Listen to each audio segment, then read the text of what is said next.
Okay, so yeah, good morning, everybody. -5 degrees for those of you around the Bathurst region early this morning. So enjoy that. Bit hard to sell as a tourism person, I guess. But anyway, today's session, the first of the 2022 60 PD series, is looking at online audience engagement. And specifically, we're looking at two tools that we have enterprise licenses for, which means that you get the full functionality available to those without any limitation on the tool set, etc. And Mentometer, we've had people using now for sort of 2-3 years, but the university only got an enterprise license for the product early this year. It wasn't really turned on until the end of January.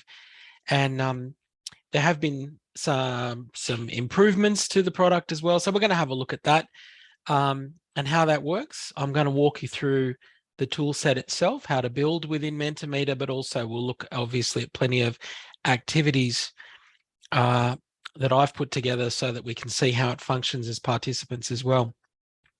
We'll also take the opportunity today to have a look at Zoom polls, which traditionally have been a bit of a letdown, I suppose, in this space. They've had other areas to focus on. They weren't particularly functional in that apart from the fact that you could launch them when inside your Zoom meetings, they weren't particularly diverse in terms of the activity types that you could use, how the results could be engaged with, etc. So they were a bit limited. And they have made some significant improvements in the last several months. So we'll have a look at those as well and be able to contrast those against the suite of activity types that Mentometer has. For the last time, I suppose, this morning, before we get towards the end, I am going to drop the PDFs for today, the slide deck and the quick guide for Mentometer into the chat pod for you. So don't feel that you have to necessarily just look at the screen and look at what I'm doing. If you want to do your own thing, that's perfectly fine. I'll just add that in there for you. So there's the quick guide to Mentometer and the slide deck that we're looking at today. I will touch briefly on the Mentimeter Zoom integration when we get to it, but I'll say up front that it has been a little bit of a disappointment for me in that it's fiddly to make sure that everyone has Zoom updated and at the point that they need it to be for that tool to work effectively. And if you're having to spend time dealing with people updating software and it not opening properly for them, etc., because of those sorts of things, you start to drift away from that maybe as an effective way of using the tool. But it does work if everyone's on the same page. That's what I'll say at this point. Anyway, let's get into this a little bit. I'll just a few words on online audience engagement itself and what we've been looking at, what we will be looking at this morning, sorry. So generally speaking, we're talking about ways for the audience to interact or participate. Sometimes it gets referred to as an energy boost activity. Seen that referred to at a few presentations. It's an opportunity to solicit ideas, opinions, and feedback from the audience. There's a chance that your participants might feel valued within the engagement at that point because they're being included in what's happening. It also can provide alternate channels for participants to have their own needs identified, although you're going to have to do some work creating an activity that can be targeted in that respect. It allows us to move away from our traditional approaches to sort of didactic teaching, rather more towards the idea of including everyone in building the learning or the knowledge. And with a lot of these pieces of software, we have an opportunity to use them both synchronously in a live event like we will today, and if the tool set permits, asynchronously as well. So we're talking about potentially embedding activity types somewhere where people can access them without having an audience around, and those results stored and kept and of value after the fact. Not every audience engagement tool will allow you to do that, but Mentometer does. And so we're going to have a look at that today. That then leads on to the idea of what do we have people doing before they come to a live event and afterwards. So you end up getting that sequence of learning events possible. But without further ado, what I'm going to start doing is sharing some links in our chat pod in the Zoom meeting for you to click on and engage with a few activities in Mentometer so we get our heads around how this thing works, what it looks like. And in each case, just a bit of context, the language that Mentometer uses and the structures that it uses, it refers to slides because it is a presentation piece of software first and foremost. Inside those slides, they have activities, which is probably what we're looking at predominantly, the ways to engage the audience. And when people respond in those activities, they refer to them as voices. So if you're ever looking at Mentometer videos or documentation, they use that language. All right, so I'm going to grab some links. First thing I'm going to do is drop in a link to a voting portal and put it in the chat for you. You get to click on that and it's going to open a voting portal, which will look like this, which I'd like you to respond to quickly. And what I'm going to be looking at the same time is what those results look like as they come in live. And we do that in what's called an output window,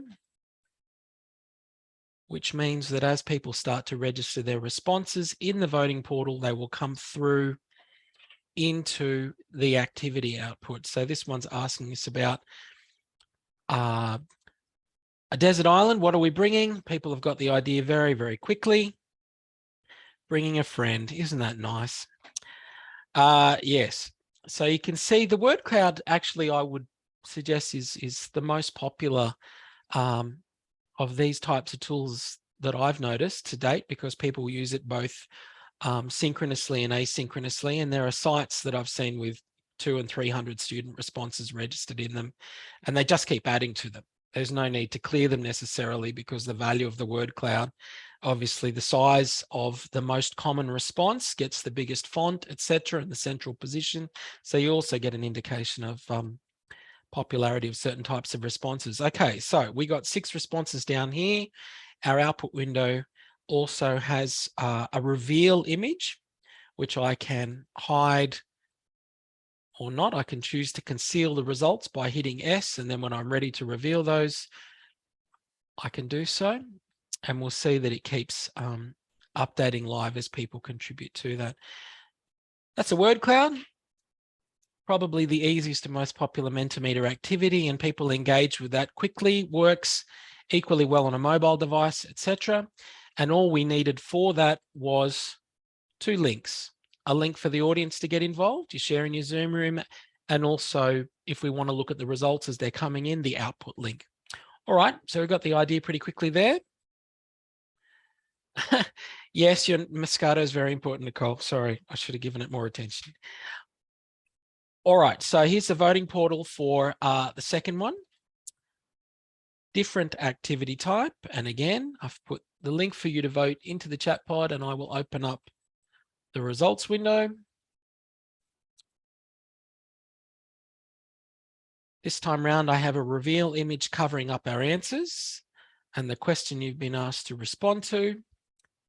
You open the fridge door, and what are you reaching for? Now, I am curious with this activity type to see those results as they come in, because they will reorder on the spot in front of us in sort of a race or a competition, if you will. So I can see so far from our 2 responders, the camembert is particularly popular. And the beer is now making a comeback, moving to the top, etc. So we have a ranking activity. How does leftover KFC not get a vote? What's wrong with you people? Perennial favorite. Okay, so you can see different activity type, but it also introduces almost a game-like element to this as you're watching those results coming in. So it's not just the voting itself, which is engaging for the voters, but it's also seeing how everyone else is responding and reacting at the same time, which provides a level of entertainment. Poor carrots. What has become of our society? Okay, so that one worked pretty quickly and effectively. And again, all we needed was 2 links. Third activity type. And again, I'll grab the output link.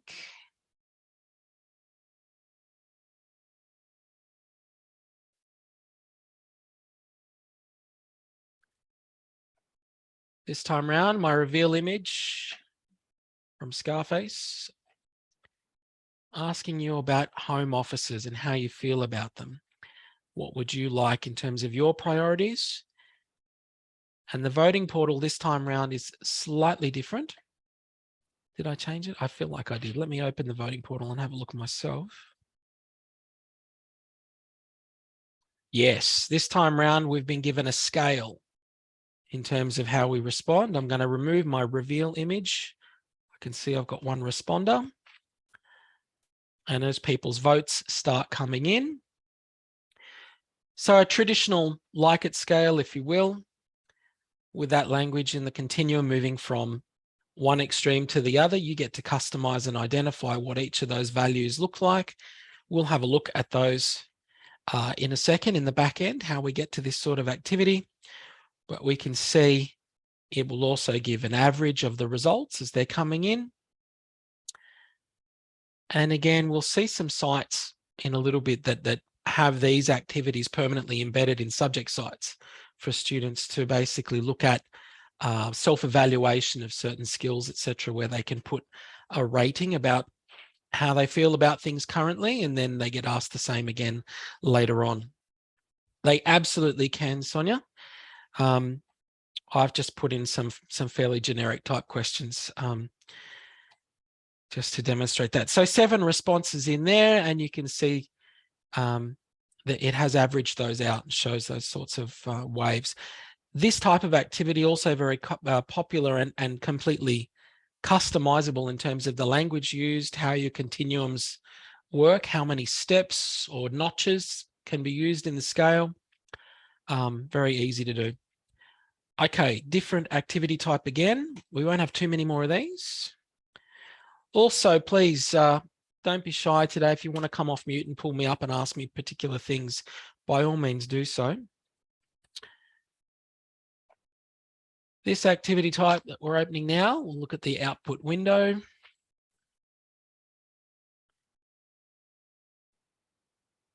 Oh, I've left in the previous results. 22 other voters. I don't want this to influence your own decisions in this space. But yes, this one has been left up from before, so I haven't cleared the results. And we'll see if you all feel the same way that those before you have done about divas. So this time round with this activity, we've got use of image. We've effectively got a ranking activity, but this time around it's asking you only to select 3, and then it will sort all of those in terms of popularity within the whole group, in terms of how many votes, and displays those as a percentage. So again, pretty engaging. And as you watch those results coming in, you can imagine you get that, again, game-like element as the different options are almost competing with each other. And one more, just for good luck.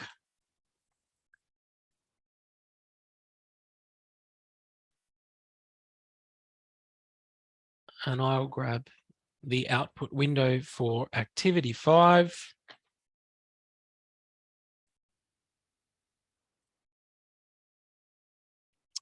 And this one is a relatively new activity type, appropriately labeled the traffic light. And you'll see that all it basically doing is taking a bead on where people are up to. You get to customize the language, etc., that's used, and the question asked, and then it will represent that in terms of red, amber, green, etc.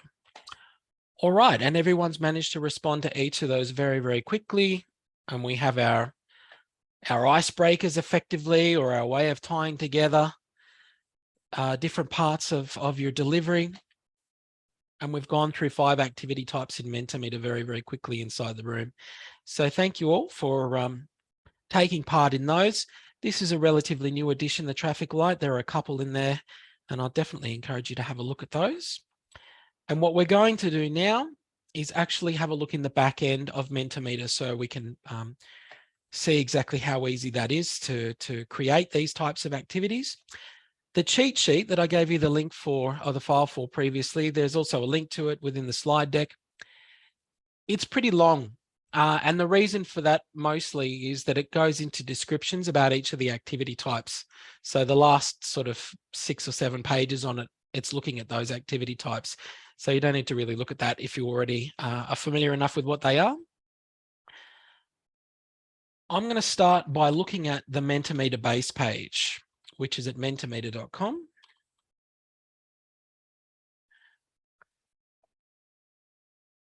And I might sign out so that we can see what this looks like to people coming in for the first time. Okay, so you get two options when you come to this page, log in or sign up. Either one of those, when we choose to sign up or log in, there will be an option at the bottom that talks about SSO, Single Sign-On. So because we have an enterprise account with Mentimeter, all you need to do is click on SSO. It's going to open up a Charles Sturt University window. When we do so, you'll get a prompt saying, who are we talking about here? And you put in Charles Sturt University, capitals or not, doesn't matter. And then at that point, it'll prompt you for your work login if you haven't already logged in, and then create a spot for you on the an account for you on the spot. If you've had a Mentometer account, a private one that you've used beforehand, when you go through this process, it will actually bring it across along with your other presentations. So you can you don't lose anything there. But this is our interface when we're dealing with Mentometer for making activities. You have the option to either create folders to organize your content within, or to actually create a presentation when you're in the right spot. So I'm going to create a new test presentation just to demonstrate what's going on here. It will now open the builder interface for Mentimeter. And now we're starting to deal in effectively slides. I was talking about slides before on the left-hand side. It's using slides. For us, we're going to put activities on our slides. So as we're ready to add new ones, you can just click new slide and it'll add them down the side. You can also import PowerPoint decks into here and add Mentometer activities onto those. It's a slightly more involved process, I guess, because you've got to decide where they're going within the content. It'll convert that content, but if you want to import your PowerPoint decks, you can. But what I'm going to do at this point is select from this list on the right-hand side what type of activity I would like to create. You'll see some of the ones we were using this morning, the word cloud. It has an open response type if you want to collect open responses. The scales activity that we worked through before. Let's make one of those just to demonstrate how we customize that. We'll see at the moment we have the option to put in our question. So, for example, you'll see it's updating on the left there. This activity from the moment that you actually start creating is already live as such. There's no save button. It auto saves, but this activity is live. And now as we start customizing it, we can, it'll be able to be shared with other people straight away. So at the moment, by default, you get the continuum starting with strongly disagree to strongly agree. And we'll find that that is down the bottom, our labels, which we can customize. So as you saw before, I think on the other one, I said something like, I hate this and I love this. We'll see that it's updating those continuums along the spot. At the moment, it tells us that there are 5 notches that people can select between on the scale. But if I wanted to make that 10, I could. And if I wanted to see the average as it was coming in, we saw that number beforehand, we can turn that on.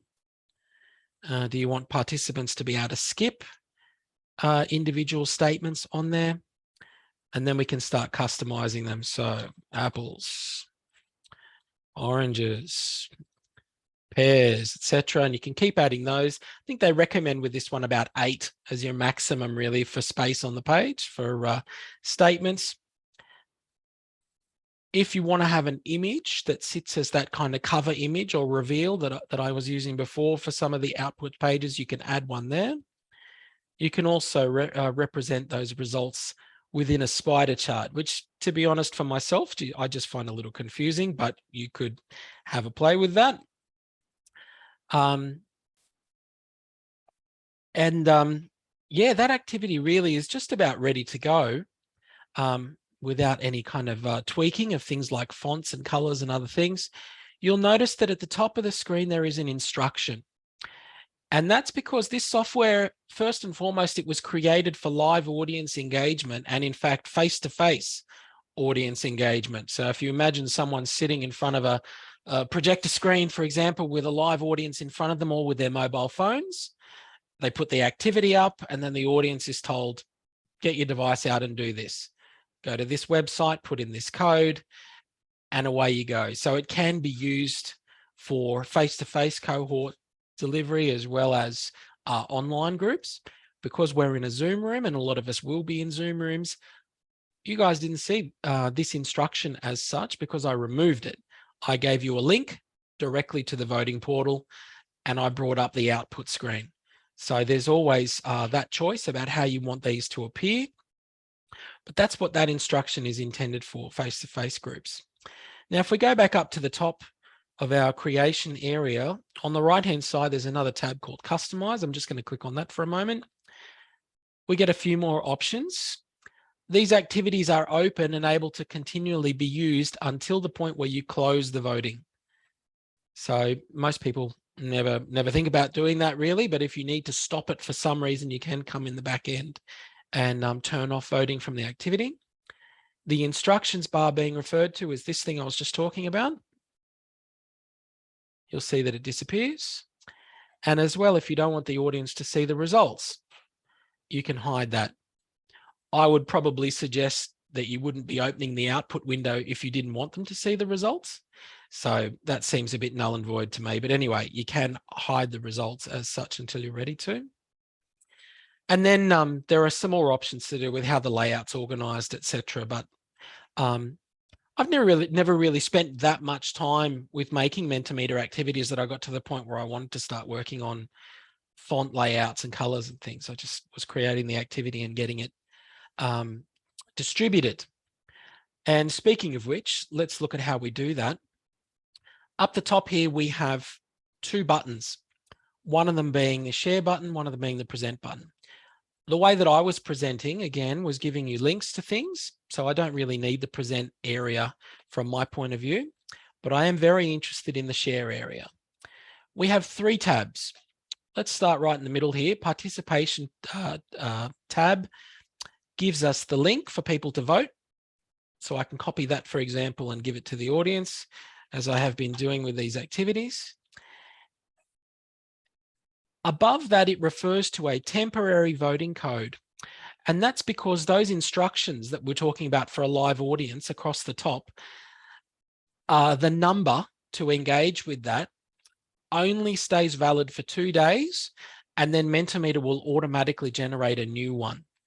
And then you'd have to get that new number and share that. It would update it on the slide automatically, but if you were providing this information to a live audience, they wouldn't be able to use that same number several days later and still engage with the activity. I'm not exactly sure of the use case for that. Maybe they're really worried about people coming back and redoing an activity that they did in a seminar somewhere several days ago. But anyway, it refreshes every 2 days. So another reason why I don't really deal in the instructions. Most of the time for me, I'm just after the link.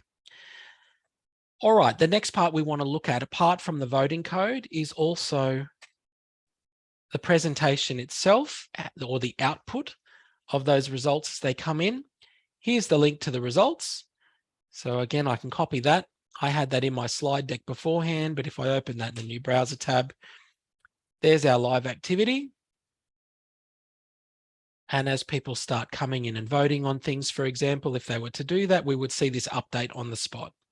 So that's effectively, it's ready to go. We've created it. The audience has a link to use, and the output is there for us to bring up when we're ready. And I can see that some people are already putting that feedback in. So even in the back end, I can see underneath those results updating live, for example.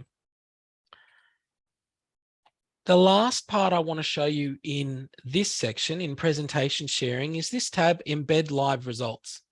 And this is where we get to that scenario of, do you want to put Mentometer activities into your subject sites and leave them for students to engage with so they become asynchronous activities. Pretty easy to do. Click on embed the results. It's copied the code. And now I could go to a content area in I2, any content area. And I'm just going to put in a placeholder, some text above there for a second. You'll see why in a moment. But what I want to do here is I'm going to turn on the code, source code button for this page, and I will Control V, paste. That's the Mentometer activity that I've just copied from the back end of Mentometer. And hit save. And my Menti activity is now, the output window is ready in the subject site. But what my participants don't have yet is the link to be able to engage with this activity, which is why I've put that in there, right? Those X's. So if I was, for example, to say, click here to register your vote, go back to where my presentation was in Mentimeter, participation tab, that's the link for voting. I can go copy that back into my subject site, and I'm going to turn that area right there into a hyperlink. Insert a link. There's my voting link for Mentimeter. I might even open it in a new window, but if we hit save, I now have my activity with the link and the embedded results ready to go. And it's just sitting there in my site. If I turn off edit mode, students get to come in there and go, oh, here are the results. 2 people have done this and I can have a turn too. And then their vote goes in as well and go, yep, that, submit. Thanks, we've submitted our result and it has now updated that live as well. So what this means is that you don't have to think about these things only in terms of working with a live audience, but you can also create these types of activities where they just continue to value add effectively. Right, so I'm going to stop there for a minute. I've done a whole bunch of talking and I can see Dawn with a hand up. Go for it, Dawn. You can do this in a website, in a blog, in a whatever. Absolutely. Cheers. Absolutely. Anywhere where you've got the ability to turn on the code view and paste the code, you can drop in the output from Menti. So yeah, it's pretty powerful given how easy it is to create the activities and just drop them in, because all you need is those 2 links effectively, or the embed code and the voting link, and you're ready to go. The only thing you have to worry about really is whether or not the activity ever needs to be cleaned out, the results, which you would need to do by going into the back end of Mentometer. And you can see it tells us above the activity, this presentation has results. What do we want to do about them? We can click on Manage Results and reset the results, at which point it's back to 0. We're ready to use it again. Okay, so you can keep using those activities. So yeah, it is, it's very powerful, this tool, for how simple it is to create all those different activity types. I'm not going to go into them anymore really today. We've had to play with a bunch of them, but I'm going to show you a few more features within Mentometer. Down the bottom here, we've got the traffic light that we looked at beforehand. There is one that basically does a this or that, which I think is a take on the whole swipe left and swipe right, depending on your preference for things. If you've seen those types of social media type activities they have people doing, do you want this? Do you want this? Do you want this? Do you want this? And then it shows everyone's kind of voting preferences. The lie detector, this really is just showing how many people have voted a particular way, and it's calling it a lie detector. Don't know. But anyway, they're all beta activity types. If we scroll down a little bit right to the bottom, there are a few other question types under advanced questions, and that ranking activity is reorganized into a 100-point resource allocation. So it's asking you to break up, if you had to choose how many points you were going to allocate to different areas, out of 100 points, how many would you give to this? How many would you give to this? How many would you give to this? So again, it's a different type of prioritization, which I've seen used to fairly good effect.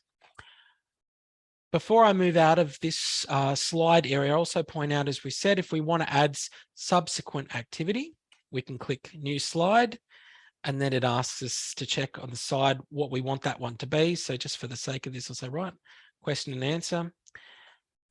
What's happening here, though, is it becomes like a presentation, and that will require you, as a general rule, to actually progress the presentation when you're ready to launch the next activity.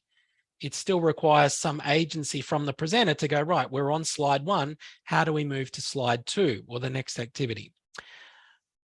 The workaround for this actually comes under this section up here that says settings. There's a button in the top right-hand corner.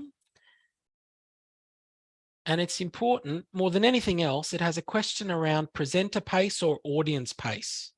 Two options that we can turn on. Presenter pace is the default, which means that you need to click on your next button or your arrow to move the activity from one to the next. Audience pace means that as soon as they finish one, they get the next question and they can work through it. So if you are going to use Mentometer with multiple activities, one after the other, and you want the audience to engage with those, you need to think very carefully about whether or not you're how you want that activity to progress. Do you need to control it? Do you want them to work through it? So that's what that pacing is around underneath the settings. You'll also find some other interesting bits underneath here, like if you need to turn on a profanity filter, for example, is one down the bottom, and it works with most languages. So if you're curious to see everything but Hungarian swear words, etc., you can choose them from the list or choose all of them. Interesting that there's a setting in there now added for emojis and ASCII for swearing. You know, I suppose given the proliferation of eggplants in messages and things these days, that sort of thing. Okay, turn off the settings. I want to show you one more interesting thing in Mentometer before we move on. We looked at the share button before in terms of how we make the presentation available to our audience. There is a third option which has been added in Mentometer on the left, which is invite collaborators. And that's what's particularly powerful about having an enterprise license for this tool, because what it allows us to do is actually create groups, if we want to, that can share and access the same resources. So if you think about yourself within a school or a teaching team, or people delivering the same subject maybe, but with different cohorts over different sessions, we can create those teams now within Mentometer so that they all have access to a common pool of activities.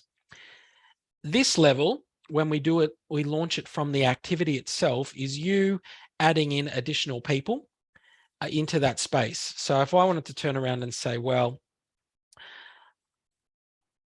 there's a Dawn in here as well, Dawn Calvert, for example, I could say, right, I want Dawn to have access to my activity, and I can click invite users. And that person will get an email telling them that they've been added to that activity, and then they can access it when they open Mentometer. It's visible to them.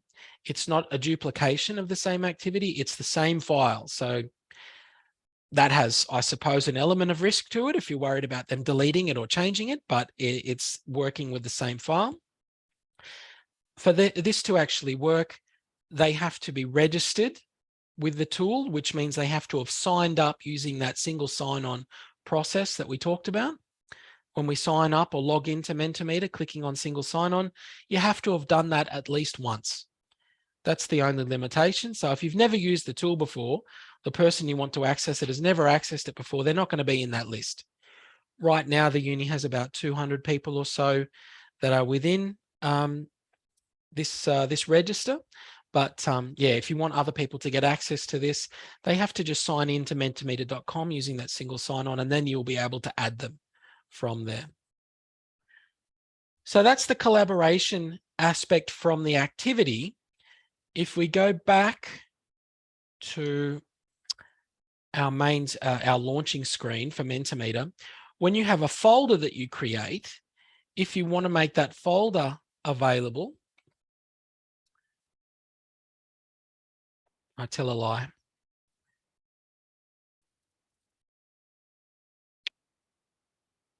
I just got to remind myself how we did this thing. Right. There is an option called templating. And what a template means is it will take an existing our presentation. So if I go into one of these folders and choose one of them, all right, the Pop Divas activity we did, for example. If I select that, over on the right-hand side, I've got some options to look through. One of those being invite collaborators, and the third one being share template. The next one being share template. Now, share template means it copies the file. It leaves the original intact, and in fact makes this file available to a whole bunch of people to modify and make their own versions. So it's creating a template out of that activity rather than sharing that activity. Does that make sense? Yeah, so at that point, it's being added to a template, and then you can share that to either everybody in the group, so all 200 other people within the account, or individual groups that you create. And that's where we get to that point where you could create a group for the school, create a group for your work unit or co-teachers, etc., and share templates, activity templates with the group. All right, so it's another way of using the tool to collaborate. Probably need to work through that process a little bit, go through the steps to see how it plays out, but it's pretty straightforward. You end up creating the group and then sharing templates for activities that you have access to the group. All right, I'll stop there and see if anyone has any questions, comments, etc. before we keep going. What do you think, Dawn? I think it's really good. Question, if say if we are running a PD session and we have numerous people presenting the same one and we're all scheduled to do it, can we just set up a folder with all of them and then have access to all of those presenters? Okay, remembering that when you're presenting with them live, all you need is the voting portal link and the output link. So they don't need access to this. They don't even need access to the back end, really. Yeah. At that point, all they need is just those two links. Yeah. So, easy. Yeah, I mean, I don't like to kind of micromanage too much, I suppose, but in some, we do get a little possessive around our activities, etc. And so sometimes that can be maybe a strategy for doing that. Here are the links, here's the portal, etc. But if you've got other people that want to create as well, co-create, etc., then that's when having you working in the back end in those groups and with those templates and activities is going to be more popular, I think. Yeah, and it's easy enough to create folders and name folders and group your activities. Yeah, okay. Yeah, from that top level, for example, just adding in new folders. Yeah. Absolutely. Great. Yeah. All right. Any other questions, folks? Okay, we're good to move on. If something occurs to you as I keep talking, by all means, pull me up. All right. Mentometer in a nutshell. I'll just close a few tabs and we'll get back to our slide deck. Lachlan, with using Mentimeter, have you come across any problems with people having access? Like, oh, I can't do that for whatever reason? No. I suppose the exception being because we've been engaging with this all in a browser, for example, browser windows. If there's ever been a problem, it's always been browser related, with the person having some kind of high level security settings on their browser, stopping certain types. It's not common. This seems to go through in just about every type of browser that I've come across, but I have seen it occasionally, usually Safari, Mac users with really high level security settings turned on. Yeah. And it's just that they can't see the voting portal. But the way that we've been doing it just with the two links, the voting portal link and the output link has worked, I would say 99.9% of the time from my experience. And regardless of device? Absolutely. Yeah, because they're using their own browser on the mobile. Yeah. There is a Mentometer mobile app, but I think at that point you're starting to go down the rabbit hole a little bit, asking people to install apps from the App Store just for one type of activity. There's no need for it. Yeah. Particularly when the instruction that you can have with mobile device users is simply across the top. So it's on them what browser type they use. All they need to do is type in that number. Yeah. Great. Yeah. Thanks. Let's talk for a second about the Mentometer Zoom Marketplace app. And what I'm going to do for this is I'm going to move our Zoom screen across here. So we're all looking at each other. And let's just turn off YouTube over there. Okay. Down the bottom in your Zoom taskbar, there is a button that says apps. And inside the apps, if you haven't used this before, you'll have the option to use this discover and search for Mentometer and add it. Otherwise, once you've added it, it will be inside your My Apps view. You can launch this. And what it's going to want to do is to try and sync up with your CSU Mentometer account. So it might prompt you to log in, but it's pulling from your folders. In theory, I'm going to say in theory. Right now, it says my presentations and I got nothing going on here. So if I can try and see what's going on, maybe I need to go up a level. Maybe I'll log in again and see what happens. Right, what do I want to do? Well, I want to present. I'm going to sign in with Single Sign-On.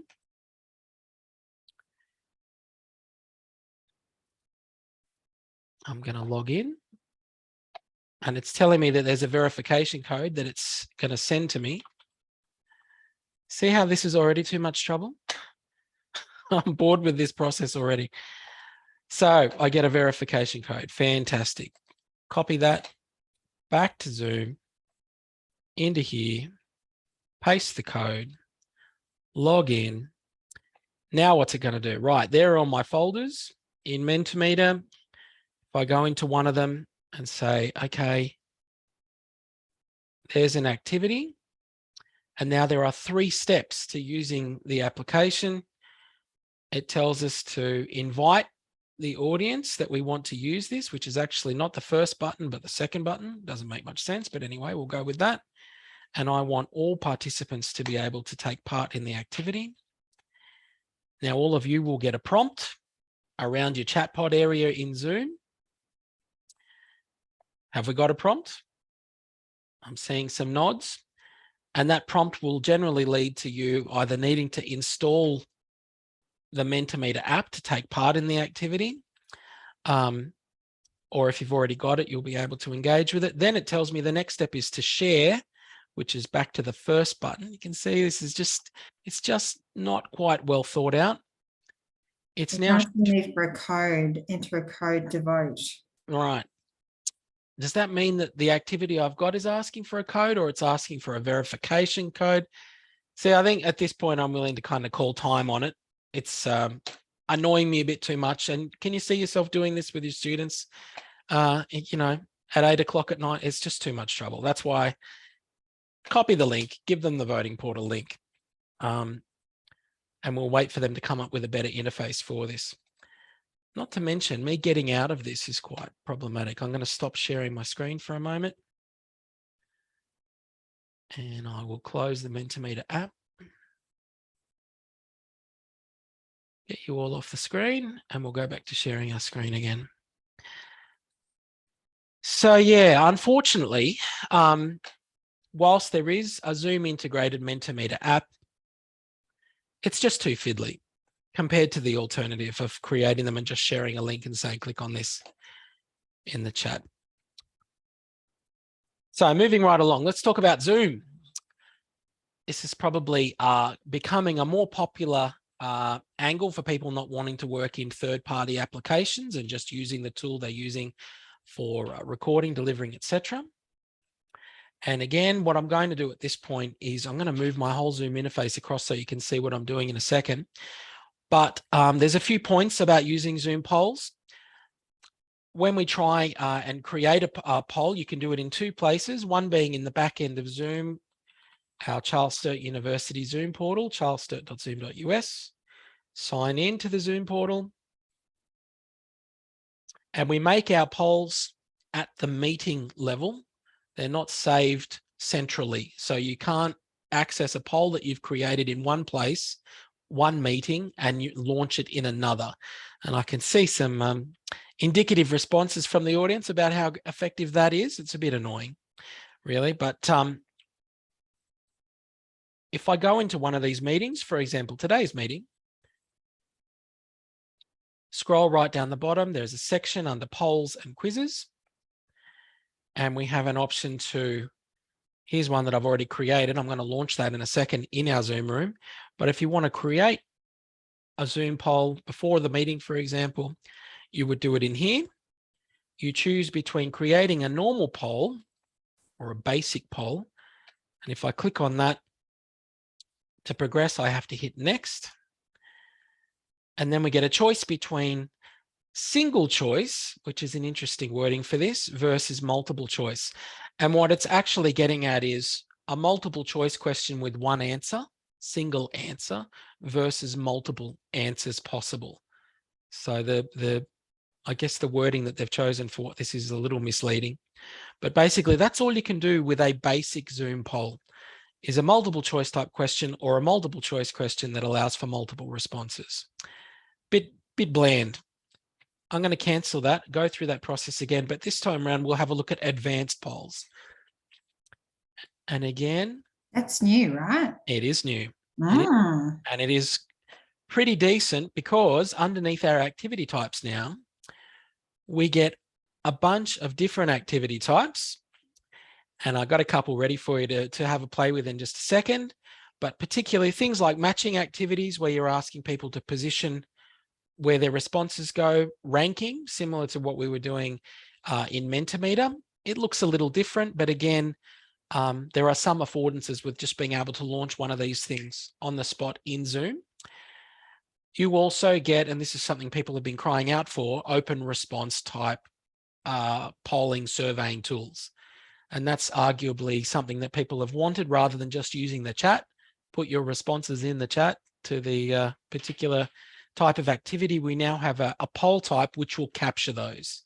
So that means not only for the live activity, but after the fact, if you want to access these results with polls inside Zoom, they are retrievable from inside your subject site. If I'm speaking in French here, let's go into a subject. We'll find one that has a Zoom meeting in it.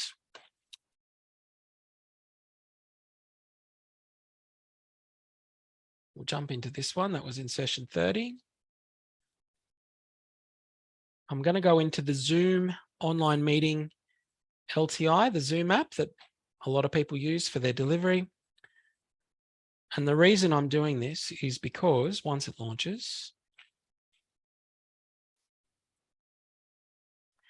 the second tab inside this tool that talks about previous meetings gives you access to a few things, one of them being a report on who was in the meeting, your attendees.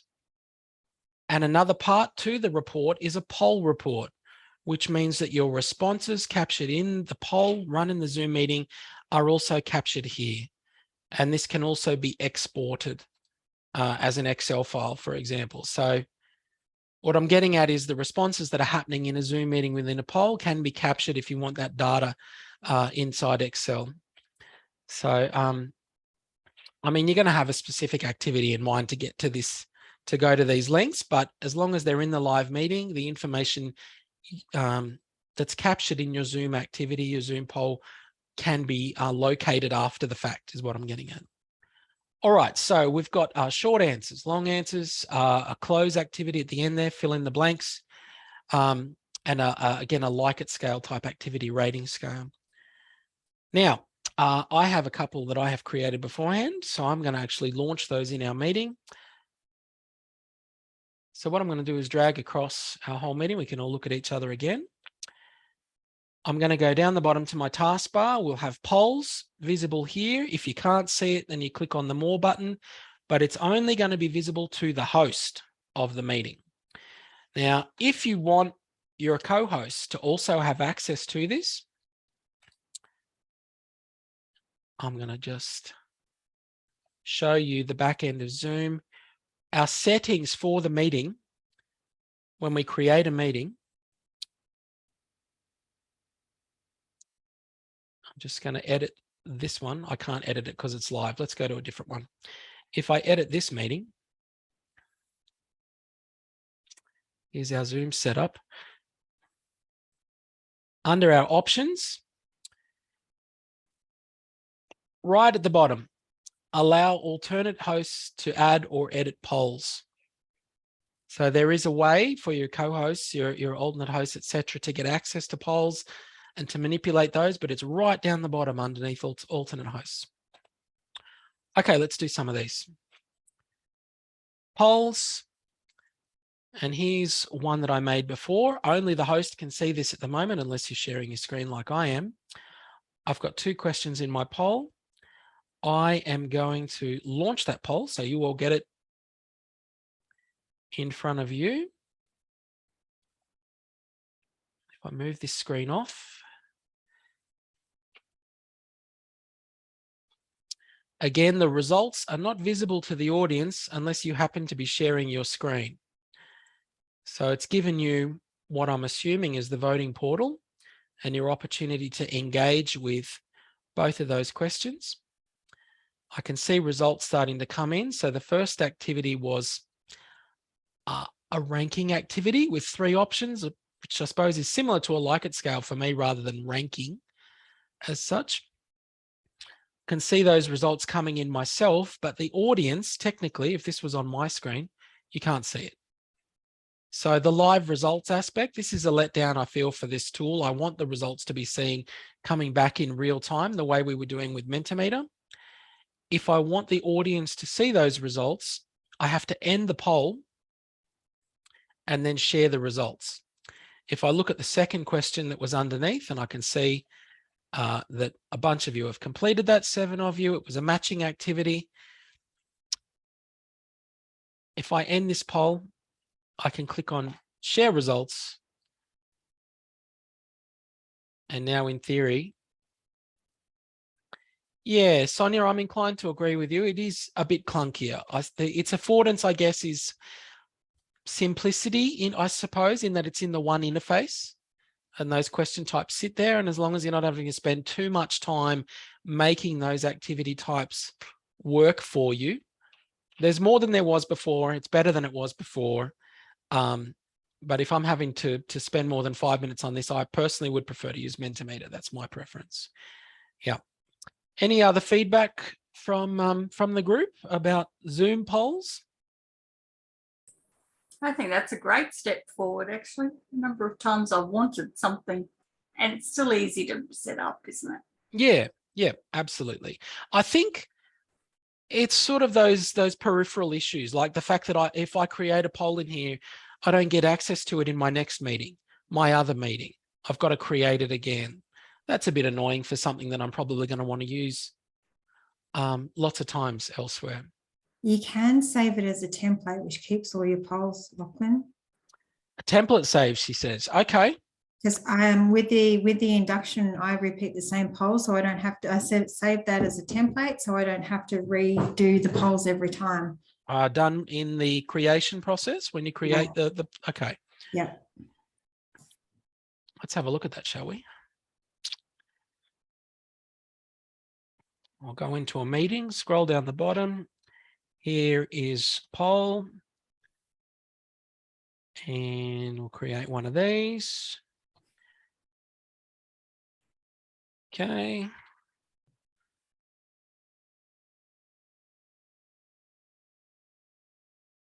Okay, here's my poll. It's in place. Say great.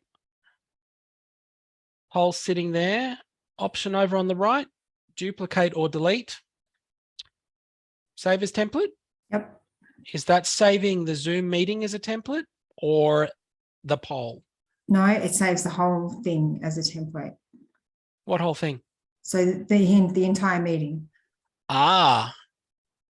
Okay. So if you want, so you're repeating the meeting type, but you also get the poll as part of that process. Yep. Aha. All right. Now I'm with you. Well, that's a handy workaround if you're repeating the same types of meetings. If someone was having a weekly tutorial, for example, and always wanted the same types of polls or activities, yeah, good workaround. All right. Look, I'm aware that we are almost at time also. It has been a fun exploration today. I am going to pull up a couple of slides right at the end just to prompt a little bit of thinking around this. How are we going to use these tools? We've talked about the fact that with the right approach, you can use them both synchronously and asynchronously. They could be used for icebreakers or a way to connect one part of your delivery to another. We looked at activities like brainstorming, for example. It's pretty easy using a tool like a word cloud, for example, or open-ended responses to solicit those fairly quickly and easily. Getting people's opinions or seeing a change over time. Some of those activity types like the scales, for example, getting people to use those multiple times and seeing change in position on where the audience sits.